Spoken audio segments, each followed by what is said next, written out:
Бірақ маған ұнаған жоқ. Не обращаем на это внимание. Негізі менің кешігетін әдетім жоқ, бірақ бүгінгі съемкаға сәл кешігіп жатырмын, өйткені ұйқым мүлдем қалған жоқ, кеше кеш ұйықтадым. Сол. За вас.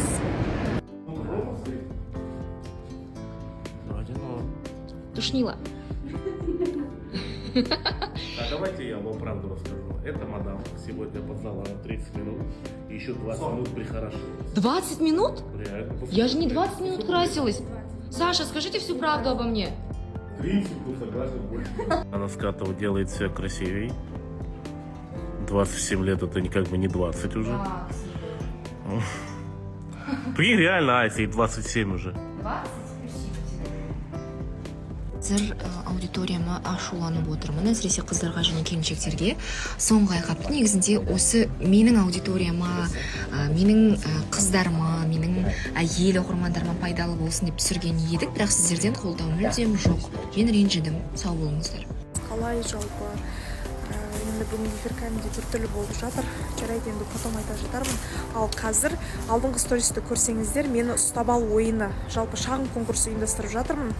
Егер де сол ұтысқа ие болғыларыңыз келсе, 10 000 теңгені ұтып алғыларыңыз келсе, сол скриншоттап, алдыңғы ұстап ал ойынын скриншоттап, жалпы менің фотомды, телеграм-каналға жіберіңіздер скриншотпен. Хорошо? Телеграм-каналға.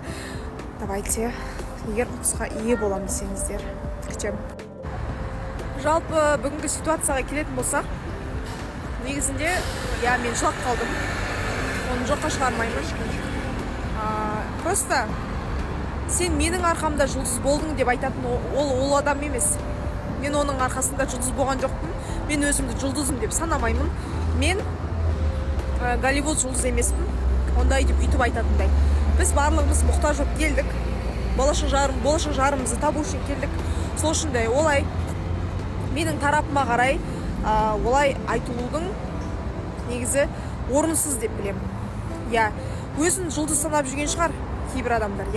Санай беріңіздер, пожалуйста. Олар сіздердің еркелеріңіз. Бірақ бірдеңені ұмытпаңыздар. Барлығымыз бір жерге барамыз. Түптің түбінде. Біз ешкім емеспіз бұл айтқанда. Аллахтың алдында біз ешкім. Достар, мен сол үміткермен кездесуім. Пакет бар бізде. Әйтеуір бір оправдание емес, осындай нәрсе әперіп қойды маған, әйтеуір. Рахмет сонда, көңіл ғой. Өмір ғой, өмір. Өмір жақсы білесіз. Сөзін жаттауыз, өмір де. Өмір ғой, өмір. Баршылығы. Өмір дейді. Ренжіген кезде жай ренжуге болмайды. Қалай ренжу керек? Ішінде қақөттеу керек. Қалай ренжу керек? Айтып тастау керек. Айтып тастайсың, оның шешім табылады. Соны нормально сөйлесеміз. Сосын? Қандай? Просто деп ары қарай угадай мелодия, та-да-да-дан деген жоқ. По факту. Міне осылай, оправданиесін маған осылай жуып шайып жатыр. Пакет сәсән не үшін пакетті ренжімейміз жалпы? Дүкеннің пакеті. Жаңа ғана ренжісіп қойды да, еще осылай оправданиемен ренжімеш деп. Күшті шығасыз негізі ситуациядан.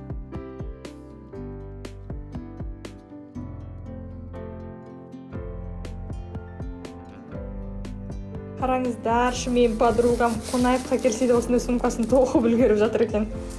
Алдындағы айтқандай күшті. Кішігірім ба, не сәті? Күшті есімі. Наушник сәт, карта сәт, ақша сәт. Күшті подарок екен, 8 март келатыр тем более қазір. Қол өнер, қараңыздар. Қол өнер. Күшті. Мен бұл подругамды көргім келмей 100 жыл болды. Ең қар жауып тұр, ужас. Мен подружкам. Камерадан қашып жүр. Дала қар.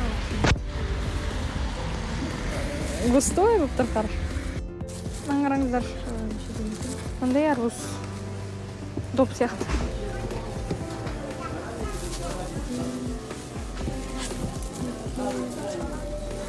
Мен үйге осындай шірген банандар алып жатырмын. Дәмді өйткені шірген банандар вкусный болады.